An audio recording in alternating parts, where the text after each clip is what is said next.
Take 6. Slow robot, okay.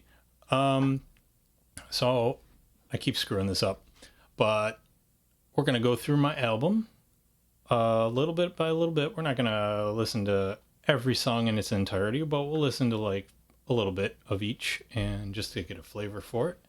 And then I'm going to talk about what each of the songs is kind of about just generally. I may do another video I'm thinking of doing something once the album is released, which is coming out October 2nd, which I believe is a Friday. But I'm thinking once it's out that I might do a video for each of the songs, kind of pulling up the reason rack and the reason workflow that I have for each of the songs. If you can call it a workflow, I'm generally a mess when it comes to my organization of these things, but I might pull those all each up in a separate video and kind of do like an in-depth kind of like look at what is going on, maybe talk about the lyrics a little bit more, maybe talk about the music a little bit more, maybe talk about the effects chains and stuff like that. So it's, I don't know, that kind of stuff I like, so I wish more artists would do that with their own music. So if you guys are out there and you're making music, show us what you mean. But anyway, so yeah, this is from the album's going to be called Becoming Sane, which is a reference to 1984, the book by George Orwell. And yeah, so Hold It Off is the first song on the album, so let's take a listen to that.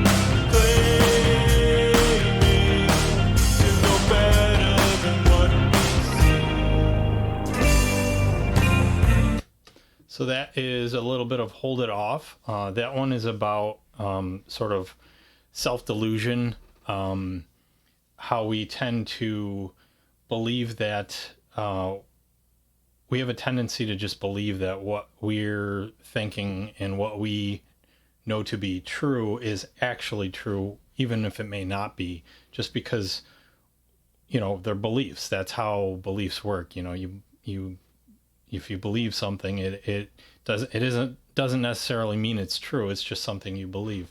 And so it's about that kind of self-delusion where you're just kind of missing the forest for the trees because you're just so focused on your own views of things. So that's Hold It Off. Next up is Just a Taste. So let's play a little bit of that. This one's very dark. So let's take a listen.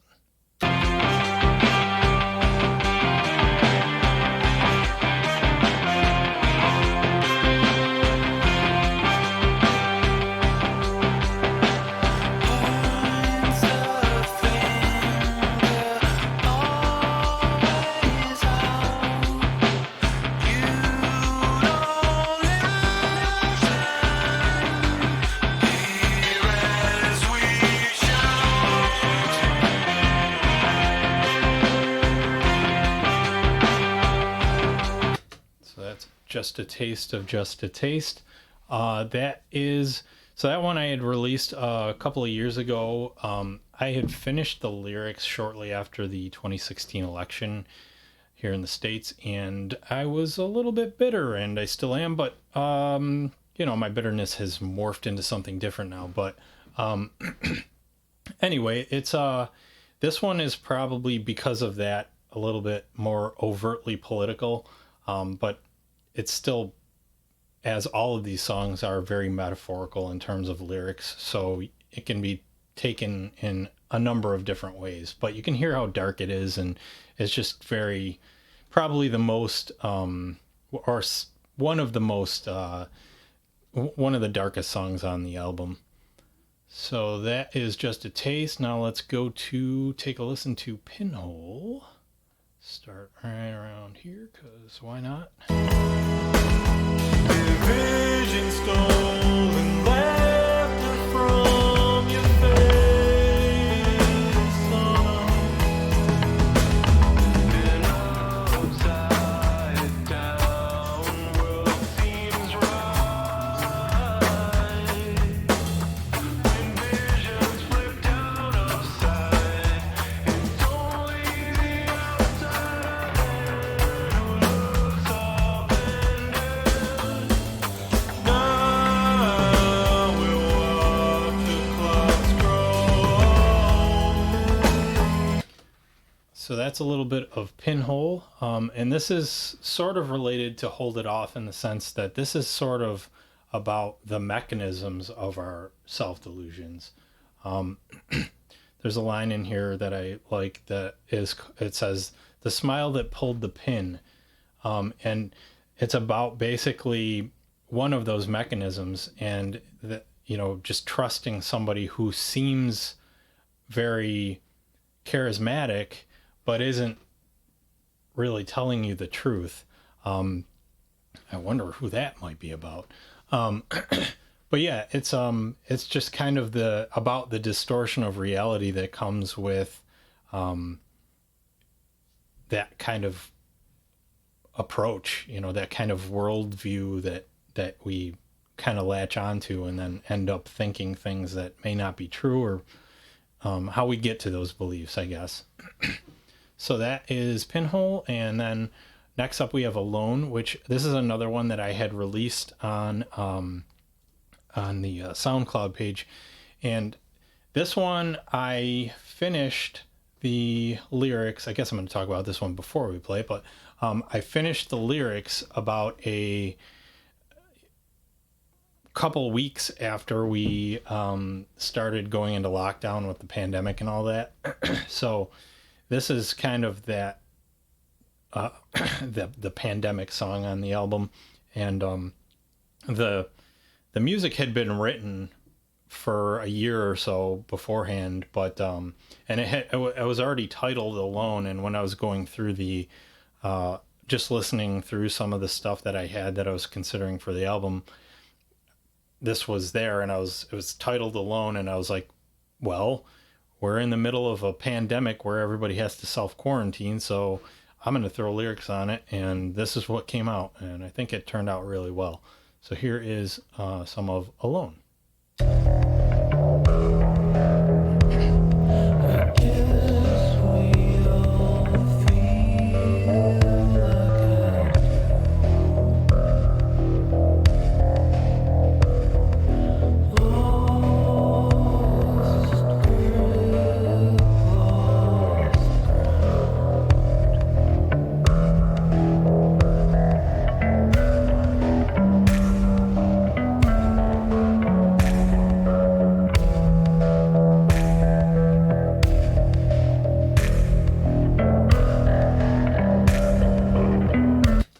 That's Alone, and you can tell that's a very moody song. That's probably the moodiest song on the album. But next up we have a song called Revenger, and so this is about kind of about the environment. I'll play a little bit and then I'll talk about it. Rise and they will call my name. Isolated, still you're hanging around. Almost dry, the water's courses through the drought. Careful now, 'cause there is always an end. Choked and gasping here within.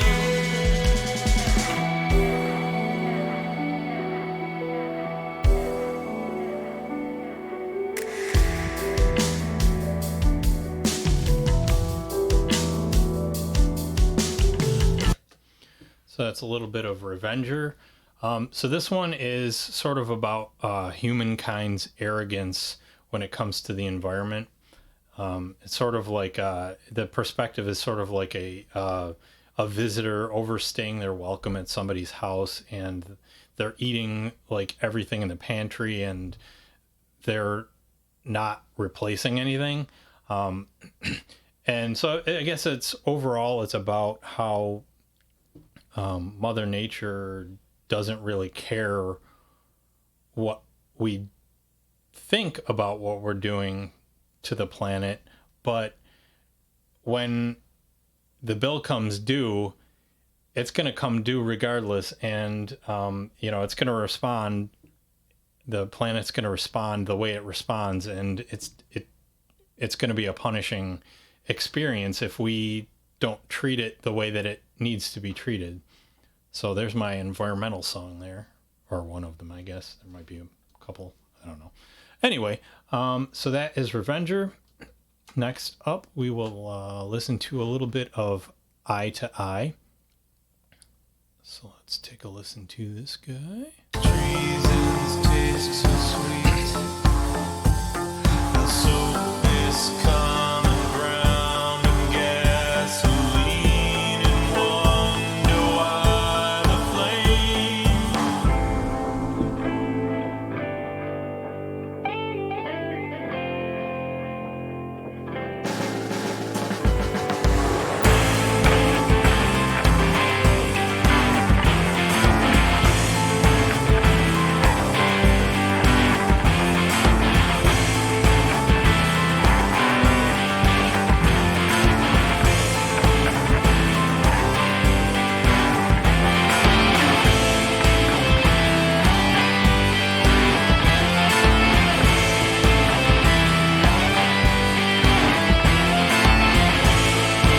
So that's Eye to Eye. So this one is about the inability of people to agree on a common set of facts.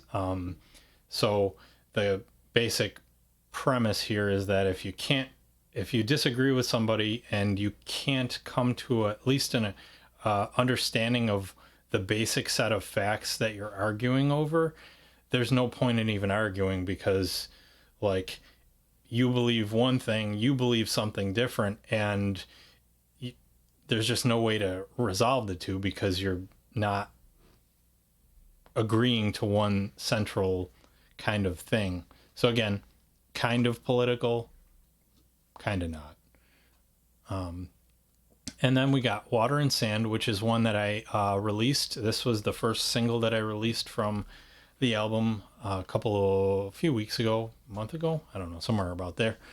And so this one, I'll play a little bit of it, and here we go. When chased away the winter, flowered blossoms, paving stones, dried bones among the litter, blue to gray to dark and clouds, the waters fall again, flooding, cleansing, but leaves the soil thin.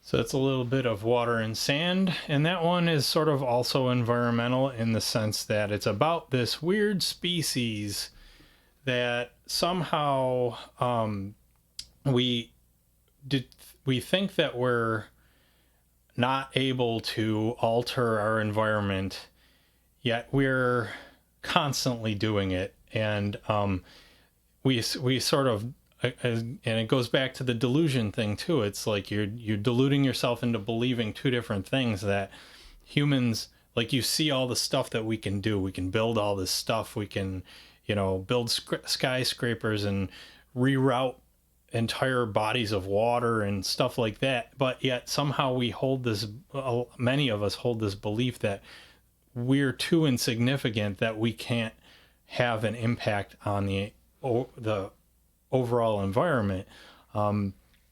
So it's like we've we're doing all this stuff, but we're too insignificant to believe that we've had a hand in changing any of the stuff around us. So that is Water and Sand. And next up is Halfway. So this one is fun. Let's listen from here. As the tribes grow, news of the flames.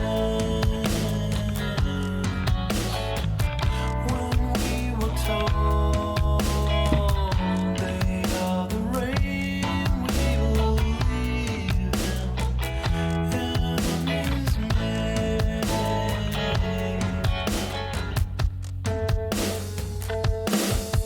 I've got the soul of it. You've got the soul of it. If we can heal the split, if we fail. So that is a little bit of Halfway. So this is sort of the political side to Revenger, in the sense that it's it doesn't matter what we. It's about. It doesn't matter whether we agree about what's real or not. Reality's going to do what it's going to do, but it's also about how both sides generally know what the problem is, right? Like they generally know that in order to have a valid discussion, we have to agree on some things, right? We have to understand, we have to have a common underpinning of facts to talk about. And we can't, again, so this is the political side of it. If we don't agree on those underlying facts, then we can't talk about it. We can't reach that consensus. So that is Halfway. And let's take a listen to Finish Line, which is not the finish line. It is the second last song. And this one is interesting. Take your team, sit with it, through thin and thinner. I can see there's no need, there's no need, no one's listening.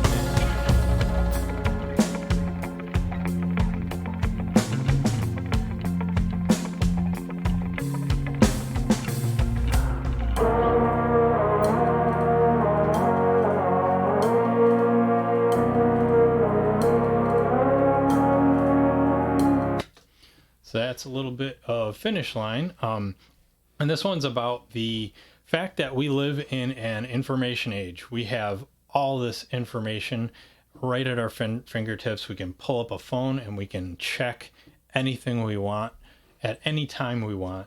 And yet still, we choose disinformation.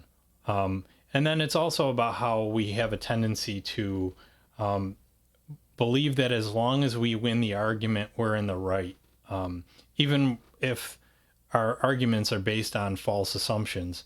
And it's, again, also about like kind of the numbness that has set in over the last few years. So it's kind of a more all-encompassing kind of thing. Finish Line. And then lastly is perhaps one of my favorite songs of all time that I've written. I'm really, really proud of how this one came out. And so let's take a listen and I'll speak a little about it.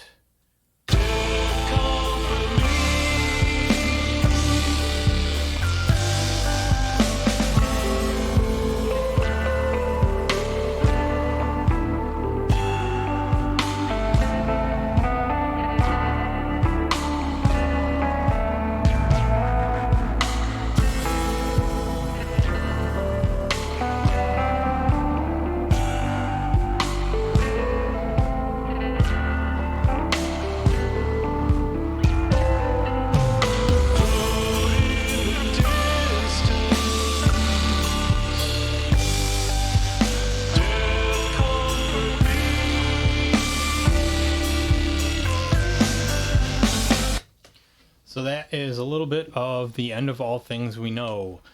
This one is I mean, as you can maybe hear, it's about death. It's about accepting a figurative death. The world is kind of at an inflection point right now, and we can't know what's going to come next. And this song is about kind of going through this, kind of accepting that the fact that we're at that inflection point. We're about to cross some kind of threshold, and we don't know what's on the other side. And so one of the things I really like about this song is that how it ends, right? Like it builds up and it gets into this huge cacophony at the end, and then it just kind of fades out, and you don't know what's coming after that. And that's kind of what we're in right now. Like, we can't see past the veil, and we have to take what we are going to get and live with it one way or the other. And so that's what the end of all things we know is about.